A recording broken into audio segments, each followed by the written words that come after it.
Olá pessoal, sejam mais uma vez bem-vindos ao canal Entre Linhas, o canal que busca explorar os assuntos que estão nas entrelinhas da lição da Escola Sabatina.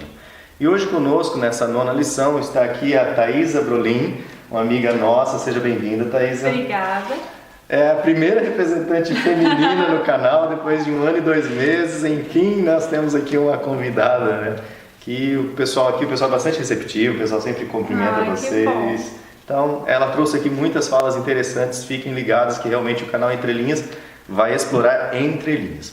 Antes da gente explorar essas entrelinhas, então, nós gostaríamos de demonstrar um pouco o nosso carinho, o nosso reconhecimento, porque eu sei que vocês também gastam um pouquinho de tempo, né? 2 horas da vida de vocês assistindo nossos vídeos, né? Então a gente quer aqui nomear algumas pessoas que comentaram conosco, que citaram da igreja que eles são. Então é uma forma da gente demonstrar o carinho para vocês. O Alexandre Ruivo, né, que fala sobre a questão da oração, lembrando que a gente sempre, né, faz oração antes. O pastor, quando esteve aqui com a gente, o pastor Miguel, ele fez uma oração final. Uma oração final. Então, mas a gente não se sente tão à vontade em fazer uma oração em frente às câmeras, que a gente acha meio artificial. A gente gosta de falar com Deus de uma forma mais, sei lá, mas é só um gosto nosso, pessoal. Nilson Brandão, né, que elogiou a gente, valeu, Nilson. Mara Fialho de Lima, né, que reconheceu que a gente está cansado, né, mas agradece, né, do nosso esforço e pede para mandar um abraço para o marido dela, o Antônio Valdinei. Um abraço aí, Antônio, esposo da Mara. Eliabe Barbosa, né, tem aprendido muito com o canal. Eloulas, que deve ser o codinome, né, da nickname de Heloísa Fernandes, né, que também é nova no canal. Seja bem-vinda aí, Heloísa. Marcelo Rocha, lá de Niterói, no Rio de Janeiro. Um abraço aí para a Igreja Adventista aí de Niterói, um abraço. Denis Wilson também agradece. Renato Carvalho, Eunice Dias, João Tarantini, Edilza Nascimento, Romário Santos, lá do Jardim Esmeralda de São Paulo. Um abraço aí para vocês aí da capital de São Paulo. Tânia Arrala, né? Eu não sei pronunciar, que fala que se a gente precisasse de 2 ou 3 horas, que era para fazer o vídeo, que ela tem aprendido muito. Pessoal, a Tânia tá animada ela, né? É que pra gente produzir 2 horas de vídeo, né, útil, a gente grava mais, a gente se prepara, então... Sai aqui 3 da manhã. Vai sair à noite. Mas, ó, obrigado aí pelo carinho, viu, Tânia? Cleosmar Pereira, sempre comentando com a gente, comentou que ele tem tido dificuldade com os jovens, porque é difícil ele se interessar pela palavra de Deus, e o canal tem ajudado, então, alguns jovens a entender o princípio da palavra de Deus, né? Ou seja, estudar lá os pictográficos hebraicos, antigos, isso dá muito sentido à verdadeira palavra de Deus. A Flávia Gariani, minha esposa, que comentou, um abraço para você aí. Armstrong, Ministério Léo Grades, né, que é fãzaço do canal, e a família, né? Miri Silva, Raquel Santos e Gedaias e Daisy. Pessoal, um abraço para vocês pelo comentário, pela força. Essa semana a gente recebeu bastante comentário, esse pessoal falando: olha, valeu a pena. Que bom, pessoal, porque diário de bordo são praticamente 11 horas aqui, estamos iniciando a gravação. 14. Vamos lá então, pessoal, que interessa, né? As entrelinhas. A nona lição desse segundo trimestre de 2018 tem como título Engano do Tempo do Fim. Aqui na lição de sábado nós vamos trazer aqui algumas entrelinhas. O Ricardo preparou aqui alguns slides, principalmente porque a lição começa falando sobre a presença, né, do inimigo lá no céu. Houve um conflito lá no céu com esse inimigo. Depois esse inimigo então veio para a terra, e alguns acreditam, né, têm a crença de que lá no céu esse inimigo chamava-se Lúcifer, e depois na terra ele ganhou o nome, mas ele era serpente. E aí a gente vai ver que, né, tem alguns links bastante interessantes, linguísticos, para a gente entender melhor isso, porque não é só o Apocalipse talvez que faça esse link, né, que Satanás é a antiga serpente, o enganador. E aqui na Thaisa nós vamos desenvolver aqui as estratégias de Satanás, porque vai falando sobre o descontentamento, sobre o desgosto que Satanás vem usando. E além dessas estratégias, Satanás também usou essas estratégias no céu, no Éden, e hoje ainda tem usado. Então ela vai trazer sempre alguma entrelinha bastante contemporânea. Então vamos começar aí, fique com os slides, que o Ricardo vai tentar explicar um pouquinho sobre essa nomenclatura aí do inimigo de Deus. Vamos lá. Enganos do tempo do fim. Primeiro vamos trabalhar essa questão do Lúcifer. De onde vem esse nome, né? Que muitos falam anjo de luz, né? Se a gente vai lá em Isaías 14, 12, né? está lá escrito assim: como caíste do céu, ó estrela da manhã, filho d'alva. Daí no hebraico está: Heilel ben Shahar, como foste lançado por terra, tu que debilitavas as nações. Aqui em Isaías começa o texto desenvolvendo um raciocínio que é com relação ao rei de Babilônia, é o Melech Bavel. E daí a linha narrativa, de certa forma, no texto muda. Isso não é incomum, vamos dizer assim, dentro da interpretação do hebraico antigo, essa interpretação dupla, vamos dizer assim.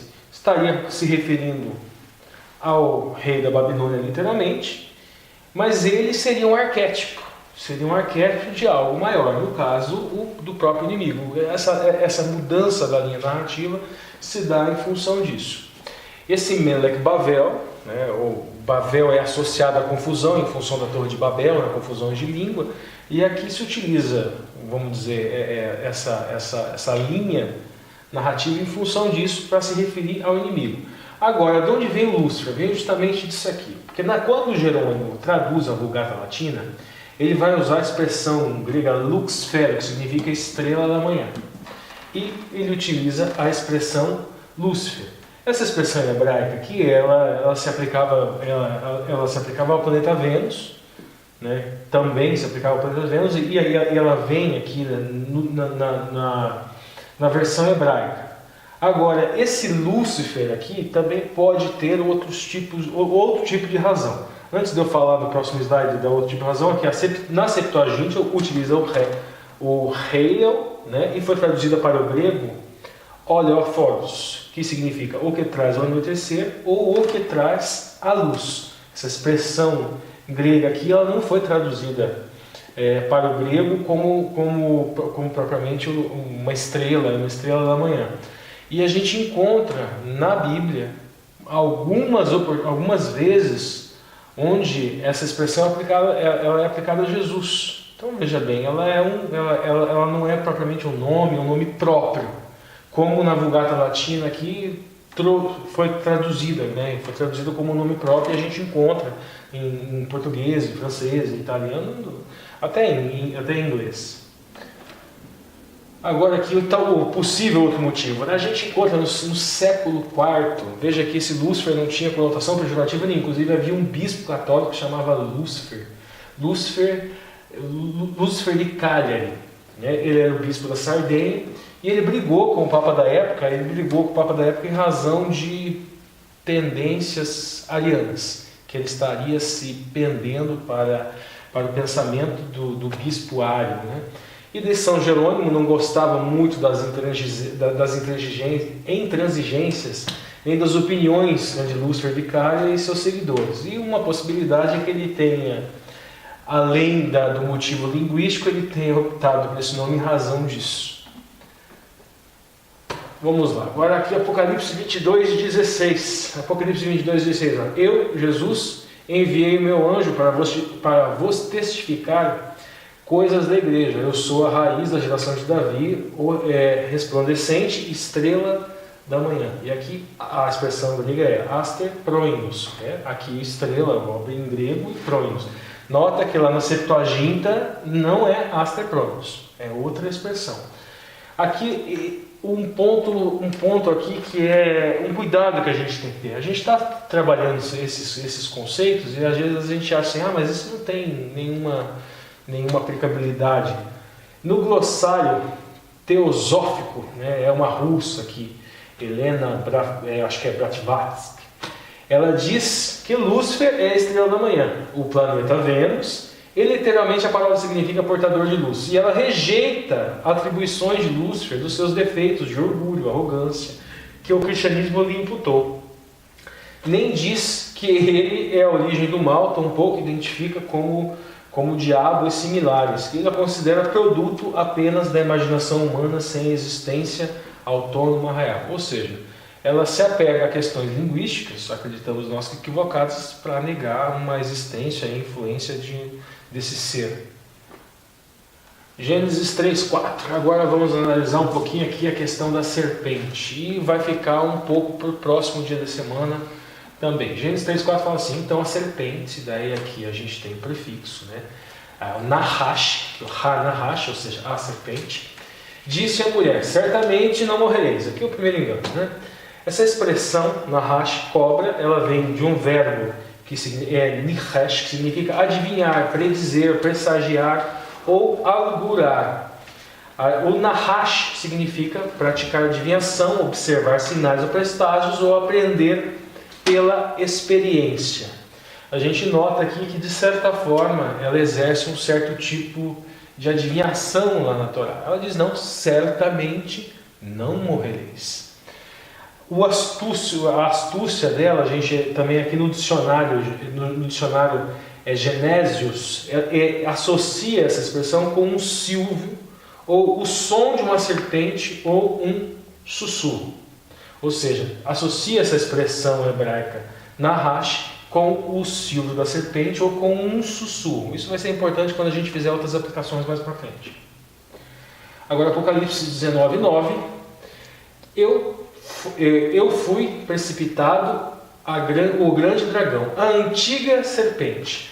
A referência que se faz textualmente, assim, de forma clara, é na Brit Hadashah, é no Novo Testamento, é na revelação de Yoshua, no Apocalipse. Aqui é feita essa ligação com Satanás de forma expressa. Fala que Satanás é a antiga serpente, chamado diabo, chamado Satanás, e que engana todo mundo. Ele foi precipitado à terra e seus anjos foram lançados. E aqui a gente encerra. Lúcio, volta. Bom, pessoal, ainda nas entrelinhas de sábado, né? Eu pergunto aqui para a Thaisa: quais eram as outras estratégias que Satanás usava no céu, no Éden e hoje? Elas ainda são as mesmas? É interessante notar que, na verdade, não mudou as estratégias, ela continua a mesma. Se você for olhar no céu, o que Satanás queria? Ele invejava Cristo, tanto a sua autoridade com relação à hoste angélica, quanto o seu poder sobre a criação. Ele queria ser igual, ele não aceitava que ele era um abaixo, entendeu? Ele queria ser igual. Então, o que ele começou a disseminar para os anjos? Começou a falar assim: olha, essa autoridade não está certa. Será que essa lei é uma lei de amor? Porque olha o que ele está fazendo. Eu sou um anjo, eu entendo de anjo, por que ele está vindo com essa autoridade? Ele começou a levantar essas dúvidas, ele começou a trazer que a lei, na verdade, não é uma lei de amor. Ela era uma lei negativa, ela oprimia, ela retirava a liberdade que eles tinham. E começa a gerar um sentimento de descontentamento, né? Isso, justamente. Começou a ter um descontentamento com relação à lei, um descontentamento com relação à autoridade de Deus. Era isso que ele trouxe. Na verdade, uma lei que era de amor e libertava, ele estava falando: olha, não é bem assim, vocês estão percebendo? Vocês estão percebendo o que está acontecendo? Na verdade, é uma lei opressora. Isso que é o ponto. Era uma lei negativa. E eles começaram a ter esse desgosto pela lei e esse desgosto pela autoridade de Cristo. No Éden não foi diferente, se você for começar a pensar. Por que não foi diferente? Eva e Adão, eles tinham contato direto com Jesus. Então Jesus conversava com eles, eles explicavam, eles entendiam essa lei e para eles a lei era de amor. Só que quando Satanás veio, através da serpente, qual que foi a primeira coisa que ele fez? Começou a levantar dúvida para Eva. Começou a falar: mas você não quer mais? Será que é isso? Você não quer mais sabedoria? Tipo, olha o descontentamento que está vindo também. E a autoridade, né? Porque e olha ele a autoridade, assim: não, Deus falou isso? Né? Certamente não morrereis. Olha só, começou a trazer essa dúvida. Aí Eva, ela começou a julgar a lei, ela começou a combater a lei, ela começou a ter esse também sentimento de desgosto pela lei. Ela queria mais do que estavam oferecendo para ela. E voltou a mesma coisa, os mesmos pontos com relação aos anjos, que era o descontentamento da lei, descontentamento com relação à autoridade de Cristo. E hoje não muda. O que Satanás traz pra gente? A mesma coisa, a mesma dúvida, esse mesmo sentimento de lei negativa, que na verdade ela não traz a liberdade. Porque se nós pararmos para pensar, quantas vezes a gente não já escutou: nossa, mas não pode nada? Não pode nada, é tudo não, é tudo você não pode, tudo não Adventista dá, é o povo que não faz nada no sábado, Pois não é. pode fazer isso, não pode fazer Que aquilo. lei que é essa? Olha de novo a mesma ideia de lei negativa, lei que oprime, lei que tira a liberdade, é a mesma coisa. Então, o engano é o mesmo, o objetivo é o mesmo, que é o quê? Trazer esse desgosto pela lei e esse desgosto pela autoridade de Cristo. Enganos do tempo do fim, né? Ou seja, são sempre os mesmos, é do tempo do começo, são os mesmos enganos. Bom, pessoal, essas então são as entrelinhas do sábado. Não se esqueça, pessoal, de se inscrever no canal, deixar seu joinha, acionar seu sininho. E se você recebeu esse e-mail ou esse link através da hashtag Compartilha no WhatsApp. seja bem-vindo ao canal Entre Linhas. Nós vamos aqui novamente explorar as entrelinhas que estão na lição da Escola Sabatina, ok? Nós não pegamos a linha da lição. Na linha da lição temos outros vídeos aí que você pode assistir em outros canais. Aqui Inclusive que a gente está inscrito lá, você pode olhar. olha nos nossos canais. inclusive. Isso, aqueles canais tentam estudar a linha da lição. A gente tenta trazer algo um pouco mais aprofundado, beleza? Quem é mais jovem pode ir no BJ, quem é um pouco mais tradicional vai no Samuel Ramos. Então Lições da Bíblia, e tem vários. Código Para todos aberto. os gostos. Beleza, pessoal? O YouTube é para isso, né? Para você assistir. Fica a dica também, o vídeo da Entrelinhas está ficando 2 horas, assista ele em 1.5, que daí você... Ou em 2.0. 2.0 é só para os... pessoal que tem uma audição muito refinada, né? Mas beleza, pessoal, então encerramos aqui por sábado, nos vemos então nas entrelinhas da lição de domingo.